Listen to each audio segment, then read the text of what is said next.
section, I demonstrate my favorite takedowns that are available from the double underhook position. Unlike the over-under clinch, the double underhook clinch puts you in a very advantageous position.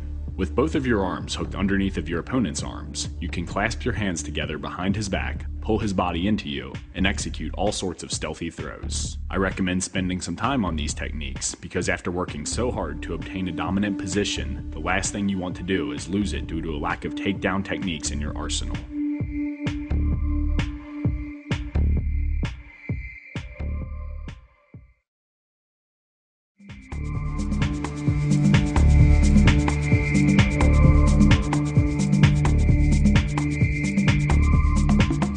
Earlier I demonstrated the basic pummeling drill.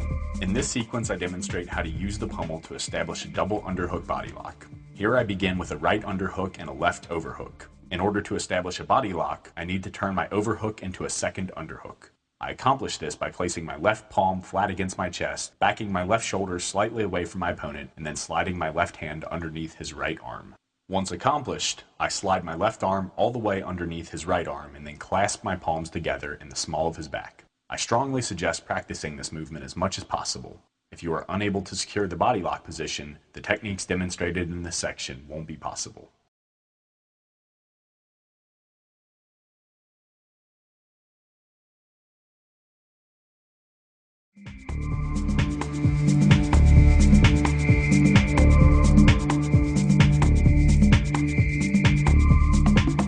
Earlier I demonstrated how to close the distance between you and your opponent and execute the inside trip.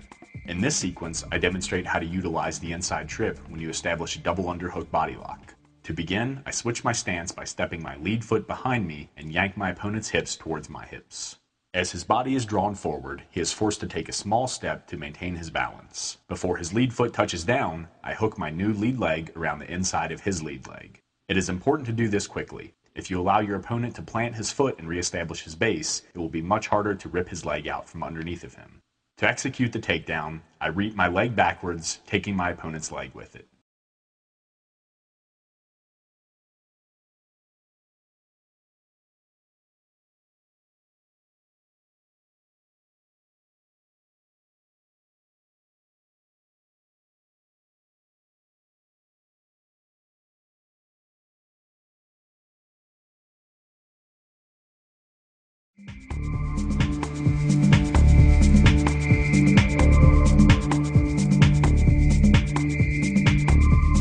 This takedown is often used in Greco-Roman wrestling and Muay Thai.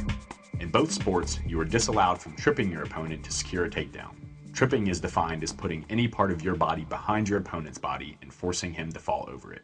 This technique is sort of a gray area because you force your opponent laterally and cause him to fall over your lead leg, which is already in place. To execute this technique from a double underhook body lock, I position my lead foot to the outside of my opponent's lead foot. This is a very important step because it will cause my opponent to trip over my leg. Next, I step my rear foot forward, slide my rear knee between my opponent's legs, drive upward with my left underhook, and rotate my body in a clockwise direction. Due to my body lock, my opponent's body is also forced in a clockwise direction. In order to maintain his balance, he needs to step his lead leg to the outside of his body, but he is unable to do so due to my right leg. As a result, my opponent loses his balance and falls to the mat.